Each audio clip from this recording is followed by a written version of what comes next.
शिवाय नमस्तुभ्यम। दोस्तों, creative India by Anushree channel में आप सभी का स्वागत है। कर यदि आप इस उपाय को करते हैं और इस स्रोत का पाठ करते हैं तो आपके घर में दरिद्रता का वास नहीं होगा, दुख गरीबी का वास नहीं होगा।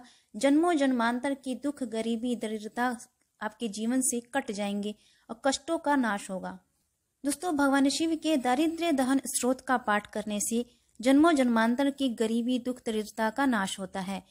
तो घर में आपके जीवन में बहुत सारी कठिनाइयां आ गई हैं, दुखों का पहाड़ आ गया है, तो 16 सोमवार का व्रत धारण करके या फिर यदि आप 16 सोमवार का व्रत धारण नहीं करते हैं तो भी आप इस उपाय को कर सकते हैं, इस स्रोत का पाठ कर सकते हैं।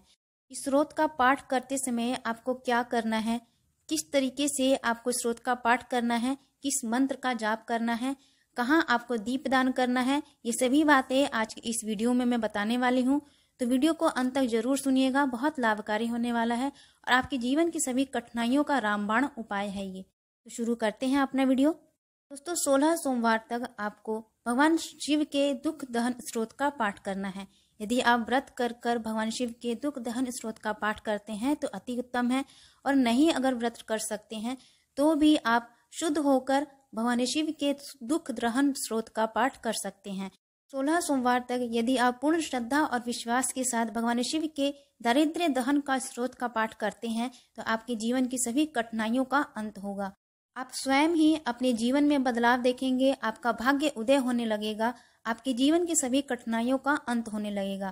भगवान शिव के दारिद्र्य दहन स्रोत का पाठ करने से जीवन की सभी कठिनाइयों का अंत होता है। आपके जीवन में भगवान शिव की कृपा से खुशियां ही खुशियां आने लगेंगी। भगवान शिव की कृपा से माता लक्ष्मी का स्थिर निवास आपके घर पर सदा सर्वदा बना रहेगा। दोस्तों, दारिद्र्य दहन स्रोत का पाठ करने से माता लक्ष्मी का स्थिर निवास घर में बना रहता है, जिससे कि घर में गरीबी नहीं आती है, दुख दरिद्रता का वास नहीं रहता है। जहां माता लक्ष्मी की कृपा हो जाती है वहां पर सभी कार्य अच्छे होने लगते हैं और शुभ कार्यों की प्राप्ति होने लगती है। तो दोस्तों, पूर्ण श्रद्धा और विश्वास के साथ यदि आप इस उपाय को कर लेते हैं तो यकीन मानिए आपके जीवन की सभी कठिनाइयों का अंत होने लगेगा। सुख के मार्ग आपके लिए खुलने लगेंगे, जीवन में शुभ समाचार की प्राप्ति होगी, धन का आगमन होने लगेगा, धन संचय होने लगेगा। जब धन संचय होने लगेगा तो स्वयं ही आपके जीवन की सभी कठिनाइयां दूर हो जाएंगी। दोस्तों, दारिद्र्य दहन स्रोत का पाठ सफल होगा तभी जब आप पूर्ण श्रद्धा और विश्वास के साथ करेंगे। तो दोस्तों, 16 दिन तक 5 बार भगवान शिव के दारिद्र्य दहन स्रोत का पाठ करना है आपको पूर्ण श्रद्धा और विश्वास के साथ। तो शुरू कैसे करना है आपको, आप सुबह स्नानादि क्रिया से निवृत्त होकर स्वच्छ वस्त्र धारण करके भगवान सूर्यदेव को जल दें, अपने घर में नित्य की पूजा करें। पास ही के भगवान शिव के मंदिर में जाकर यदि वहां पर बिल्व पत्र का वृक्ष है या फिर आपके आसपास कोई बिल्व पत्र का वृक्ष है, वहां उसके नीचे बैठकर, वृक्ष के नीचे बैठकर, वृक्ष इतना बड़ा होना चाहिए कि वृक्ष की छाया आपके सिर पर पड़े। दोस्तों, किसी भी वृक्ष के नीचे यदि आप दीपदान करते हैं तो दीपदान करते समय उस वृक्ष की छाया आपके सिर पर पड़नी चाहिए। जब वृक्ष की छाया आपके सिर पर पड़ती है तो समझिए भगवान शिव की, भगवान कृष्ण, भगवान श्री हरि विष्णु का आशीर्वाद आपको प्राप्त होता है। वहाँ एक आसन बिछाइए, लाल रंग का आप आसन बिछा सकते हैं। फिर 2 दिए तैयार कीजिए, 2 दिए लगाने हैं आपको। दिए कैसे लगाने हैं, एक दिए में आपको घी का दिया लगाना है, दूसरे दिए में तेल का दिया लगाना है। आप तिल का तेल का दिया लगा सकते हैं। लंबी बाती का दीपक लगाएं। सीधे हाथ में घी का दिया जलाना है और उल्टे हाथ में तेल वाला दिया जलाना है। दोस्तों, बिल्व पत्र भगवान शंकर की प्रिय वस्तु है। बिल्व पत्र में भगवान शंकर का वास होता है, माता पार्वती का वास। बिल्व पत्र के वृक्ष के नीचे बैठकर यदि आप दीपदान करते हैं, भगवान शंकर से अपनी कामना करते हैं पूर्ण श्रद्धा और विश्वास के साथ, भगवान शंकर उस कामना को पूर्ण करते हैं और शुभ फल की प्राप्ति देते हैं। दीपदान करने के बाद पाठ शुरू करने से पहले एक माला जाप श्री शिवाय नमस्तुभ्यम मंत्र का जाप करना है। रुद्राक्ष की माला से श्री शिवाय नमस्तुभ्यम मंत्र का जाप एक माला अवश्य करें। उसके बाद भगवान शिव से प्रार्थना करके अपनी कामना बोलते हुए दारिद्र्य दहन स्रोत का पाठ करना है।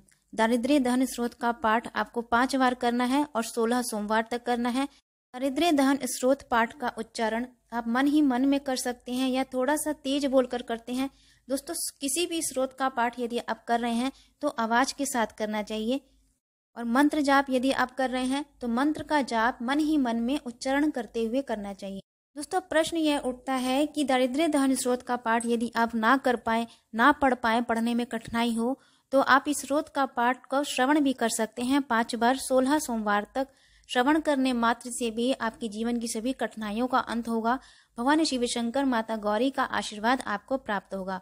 परंतु पूर्ण श्रद्धा और विश्वास के साथ भगवान शंकर के प्रति संपूर्ण समर्पित होकर यदि आप इस उपाय को करते हैं, भगवान शिव के दारिद्र्य दहन स्रोत का पाठ करते हैं, तो जीवन, यकीन मानिए, आपके जीवन की सभी गरीबी, दुख, दरिद्रता दूर हो जाएगी। माता लक्ष्मी का स्थिर निवास आपके घर में सदा सर्वदा बना रहेगा। दोस्तों ऐसा नहीं है कि हमने पाठ किया और तुरंत हमें उसका फल मिल गया। कोई भी साधु संत पंडित आपको कोई उपाय बताते हैं, मंत्र जाप बताते हैं, तो मंत्र जाप करते ही अगले दिन ही उस शुभ फल की प्राप्ति नहीं होती है। तो आपको ऐसा लगता है कि हमने तो बहुत काम किया, बहुत पूजा पाठ किया, परंतु कोई फल प्राप्त नहीं हुआ है। दोस्तों ऐसा नहीं है। क्या होता है कि हमारे जीवन की, हमारे बुरे कर्म, हमारे पाप कर्म हमारे जीवन के आगे आते हैं। जो हमारे पाप कर्म होते हैं उसी के अनुसार हमें इन शुभ फल की प्राप्ति होती है। कभी किसी को जल्दी प्राप्त हो जाते हैं जिनके पुण्य ज्यादा होते हैं, कभी किसी को देर से प्राप्त होते हैं जिनके पाप कर्म ज्यादा होते हैं। परंतु आप भगवान शिव के प्रति समर्पित होकर एक दिया भी अगर उनके सम्मुख प्रज्वलित करते हैं तो अवश्य ही आपको निश्चित ही इसका शुभ फल प्राप्त होता है। क्या होता है कि एक दिया जलाने मात्र से भी, भगवान शिव के दारिद्र्य दहन स्रोत का पाठ श्रवण करने मात्र से ही आपके जीवन के जो भी पाप कर्म हैं ये पुण्य में बदल जाते हैं और पुण्य कर्म उसके आड़े आकर आपके पुण्यों को बढ़ा, जिससे कि आपको इन शुभ कर्मों के पुण्य फल की प्राप्ति होती है। आपको निरंतर अपने इस कार्य में लगे रहना है। जब तक आपका भाग्य उदय नहीं होता है, शुभ समाचार की प्राप्ति नहीं होती है, तो निरंतर ही भगवान शिव की आराधना करते रहें, भगवान शिव की पूजा करते रहें, मंत्र जाप करते रहें, उनका विश्वास करें, आपका कार्य सिद्ध होगा और आपकी सभी मनोकामना पूर्ण होगी। तो दोस्तों एक बार और बता देती हूँ आपको शिव के दारिद्र्य दहन स्रोत का पाठ कैसे करना है। बेलपत्री के पेड़ के नीचे बैठकर लाल आसन बिछा लीजिए। सीधे हाथ में घी का दीपक प्रज्वलित करना है, लंबी बाती का, और उल्टे हाथ में तिल के तेल का दीपक प्रज्वलित करना है, लंबी बाती का। फिर दारिद्र्य दहन स्रोत का पाठ करने से पहले एक माला श्री शिवाय नमस्तुभ्यम मंत्र का जाप अवश्य करें। रुद्राक्ष की माला से एक माला जाप अवश्य करें। फिर 16 सोमवार तक 5 बार दारिद्र्य दहन स्रोत का पाठ अवश्य करें। अपनी कामना बोलते हुए, भगवान शिव से प्रार्थना करते हुए, भगवान शिव आपकी हर मनोकामना को पूर्ण करेंगे। दोस्तों दारिद्र्य दहन स्रोत पाठ का वीडियो आपको मिल जाएगा। इसके बाद मैं दारिद्र्य दहन स्रोत पाठ का वीडियो डालने वाली हूँ। उस वीडियो का लिंक डिस्क्रिप्शन बॉक्स में डाल दूंगी, आप वहां से उसे फॉलो कर सकते हैं। तो दोस्तों वीडियो अगर अच्छी लगे तो चैनल को सब्सक्राइब कीजिए, लाइक कीजिए, शेयर कीजिए। कमेंट बॉक्स में चैनल से संबंधित जो भी सुझाव हो, अच्छे हो या चाहे बुरे हो, कमेंट करके जरूर बताइएगा। बेल आइकन को जरूर प्रेस कीजिए जिससे कि वीडियो की जो भी नोटिफिकेशन है आपको मिलती रहे। ज़्यादा से ज़्यादा इस वीडियो को लाइक कीजिए, अपने फैमिली फ्रेंड्स में, अपने दोस्तों में इस वीडियो को शेयर कीजिए। तो मिलते हैं अगले वीडियो में, तब तक के लिए नमस्कार। श्री शिवाय नमस्तुभ्यम दोस्तों।